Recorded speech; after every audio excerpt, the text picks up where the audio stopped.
la parole qui donne la vie éternelle. Le 2 juin 1943, Jésus dit :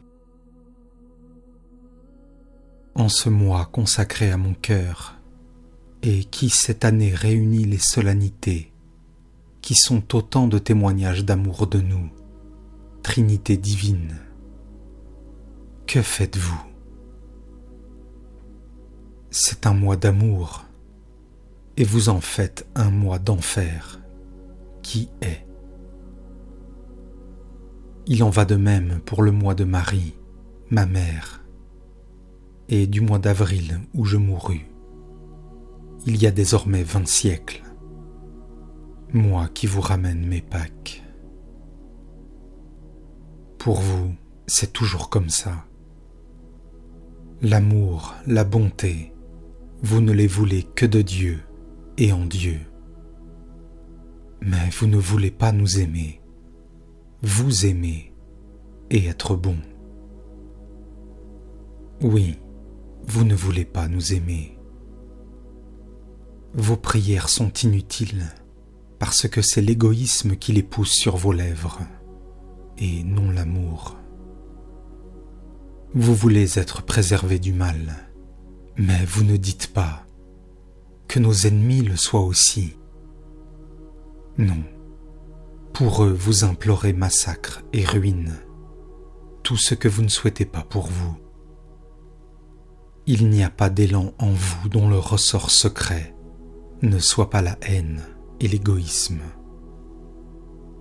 Vos prières ressemblent ainsi à des ballons qui s'élèvent à peine pour aussitôt éclater et retomber au sol. Essayez de nous prier avec amour, amour pour tous, et alors je vous aiderai. Si vous ne faites le bien qu'à ceux qui vous aiment, quel mérite en avez-vous ?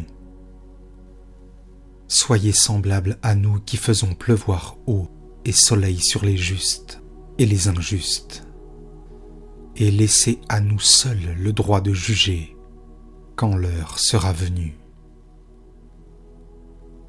La loi et la parole sont toujours pareilles, toujours les mêmes, enfants qui ne nous aimaient pas. 20 siècles ne sont rien devant les vérités éternelles.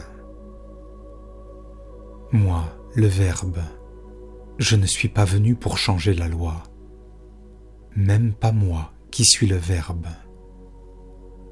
Mais vous, vous l'avez changé, car vous avez superposé à ma loi et à ma parole vos stupides paroles, vos lois aveugles et cruelles. Vous avez cru ainsi changer la loi et la parole et progresser. Oui, vous avez progressé, mais comme quelqu'un qui ne verrait plus la lumière, vous avez progressé non pas vers votre but, qui est Dieu, mais vers le point opposé. Vous avez régressé vers la bestialité. Vous êtes en train de tuer votre âme. Comment ? Vous savez crier aux 4 vents : sauvez nos âmes, pour ensuite les tuer par vous-même. Mais quand un navire sombre dans un naufrage, seuls vos corps meurent, et mes anges sont prêts à porter aux cieux les âmes de ceux qui ont expiré avec sur les lèvres mon nom et celui de Marie, ma mère. Tandis que dans le naufrage de votre filiation avec Dieu votre Père, vous tuez vos âmes. Oh, mon pauvre cœur. Je parle avec toi, Maria, qui sais ce que veut dire être mal aimé, offensé, non reconnu, trahi, toi qui en as souffert au point d'en tomber malade. Tu peux comprendre mon tourment en le comparant au tien. L'amour méconnu est un tourment, et le mien est un amour infini, infiniment méconnu. Et ce ne sont pas seulement 2 ou 3 personnes dont l'amour a fait défaut comme dans ton cas. Dans le mien, il s'agit de millions de personnes qui pendant 20 siècles n'ont pas su m'aimer, m'ont offensé, méprisé. Et mon cœur, qui aime avec la perfection d'un cœur divin, s'est agrandi dans la souffrance de la douleur. Le coup de lance n'a guère été douloureux comparé aux blessures que m'inflige au cœur la race humaine depuis 20 siècles. Je suis Dieu et non passible d'infirmités humaines, mais néanmoins passible dans mon humanité de douleur. Et vous me causez une douleur infinie et continue.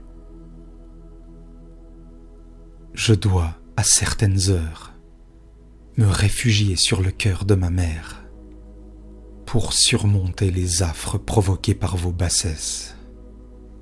Je dois regarder mes confesseurs pour atténuer l'amertume de ce que vous êtes, vous les êtres humains, pour moi qui vous ai aimé jusqu'à la mort.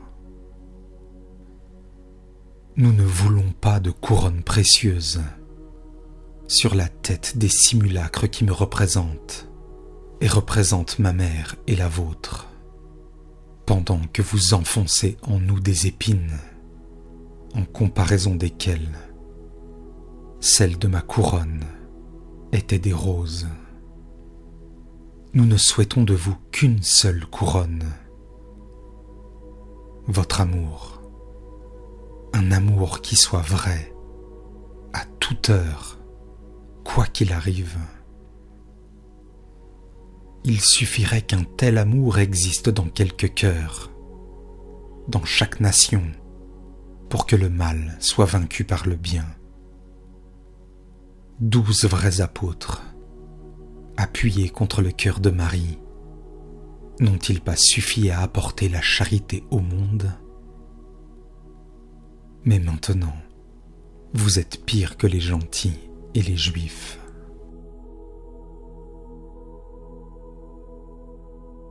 Jésus dit encore: Ceci est pour toi. Considère la valeur des choses, même petites, si tu me les offres avec amour. Je ne t'ai pas étreinte lorsque, dans une grande douleur et une grande épreuve, tu t'es résigné parce que tu ne pouvais faire autrement, ou lorsqu'à un moment de grande ferveur, tu t'es offerte toi-même. Je t'ai serré contre mon cœur pour une chose qui peut paraître une bagatelle aux yeux des humains. Mais moi, je la juge en Dieu et non en homme. Le fait que tu m'as dédié cette peine spontanément, sans que je te parle, ou qu'aucun agent extérieur n'exerce des pressions sur toi, cela m'a ému en m'incitant à te récompenser immédiatement. Tu sais de quelle façon. Rappelle-toi et sois toujours docile à ma volonté, que tu dois voir en toute chose, même dans la plus minuscule, et que tu dois toujours percevoir comme étant mu par le désir de ton bien.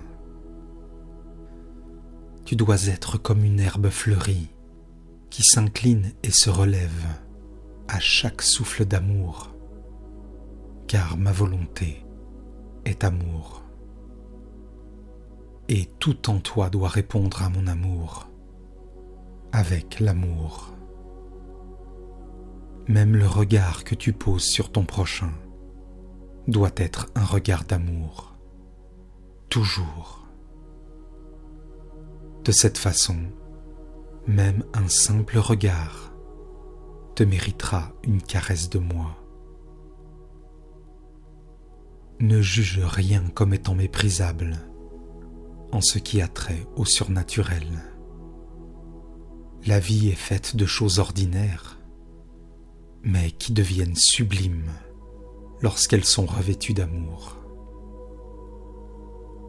Ma mère fut aussi noble et digne de l'admiration des anges dans l'instant de son fiat que lorsqu'elle se consacrait à ses humbles tâches de femme, lorsque, quittant la contemplation des plus hauts mystères et la méditation sur la douleur qui allait la blesser à travers son enfant, elle lavait mes langes avec amour, elle cuisinait avec amour les repas de son époux, elle rangeait la maison avec amour, elle écoutait avec amour les besoins de ses voisins. L'amour est toujours prêt, malléable, doux, joyeux, généreux, patient. Et c'est l'amour qui ouvre les cieux et en fait descendre notre Trinité, laquelle vient dans vos cœurs, non seulement avec toutes ses splendeurs, mais aussi avec toutes ses tendresses. Je veux t'amener à être plus souple, plus douce et plus forte qu'un écheveau de soie.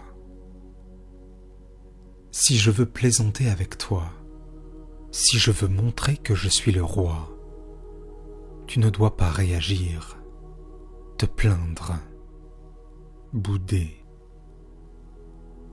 Si, après t'avoir gardé dans un lit pendant des années, je voulais t'en sortir, qu'y aurait-il de surprenant? Je serais libre de le faire, et tu devrais avoir la générosité de prononcer le fiat de la guérison, comme tu as eu celle de prononcer le fiat de l'infirmité. J'ai guéri ton âme, je pourrais guérir ton corps, qui est moins paralysé que ne l'était ta pauvre âme il y a quelque temps. Et tu devrais m'en remercier, même si la guérison signifie un délai avant notre rencontre au paradis, même si elle signifie le danger de vivre dans le monde, même si elle signifie la restitution de ton don. Si je le faisais, j'aurais mes raisons, et toi, pour me plaire, tu devrais toujours être contente, comme maintenant. De quoi se compose le miel? Du suc de 1000 fleurs. De quoi se compose la perfection? Du fruit de 1000 sacrifices. Une abeille qui ne se nourrirait que d'une seule fleur ferait peu de miel et il serait nauséeux. Par contre, une abeille qui mélange le suc de fleurs très sucrées à celui de fleurs légèrement amères, de fleurs à la saveur délicate à celui de fleurs à l'arôme piquant, produit un miel abondant et salutaire. Il en est ainsi de l'âme. Il faut que tu t'habitues à voir dans toutes les choses ton Jésus, qui les a ordonnées à l'avance pour ton bien, et que tu te serves de toutes pour progresser. Regarde, pour ne pas te tromper, tu dois faire comme ceci. Tu regardes ton prochain. Dis-toi que c'est moi que tu regardes. Tu parles à ton prochain. Dis-toi que c'est à moi que tu parles. Tu rends service à ton prochain, tu fais quelque travail pour lui. Dis-toi que c'est moi qui te l'ai demandé. Alors tu progresseras. Gare à celui qui s'arrête pour réfléchir à qui il regarde, à qui il adresse la parole ou son œuvre. Il ne regarderait ou ne parlerait que peu de fois, il n'agirait que rarement avec cette charité qui me fait recevoir vos actions avec faveur. Sur terre, je faisais tout en pensant à mon Père et à votre rédemption. Fais tout en pensant à moi et à la rédemption des pécheurs. Il ne suffit pas que tu te résignes quand je te l'impose en t'enlevant ce que je juge juste de t'enlever pour ton bien. Il importe que tu te nourrisses et t'abreuves dans la joie à tous les calices que je t'offre, courant à leur rencontre, bénissant l'amour tout autant lorsqu'il te les tend que lorsqu'il les retire, me demandant même de te les donner pour m'empêcher de les boire lorsqu'ils sont amers. De cette façon, tu me seras cher, si cher que je t'aimerai au point de désirer ardemment t'avoir pour toujours dans mon royaume. Seul l'amour me pousse à te laisser ici-bas encore un temps, pour te rendre meilleur. Seul l'amour doit te pousser à devenir meilleur, pour voler à mes côtés.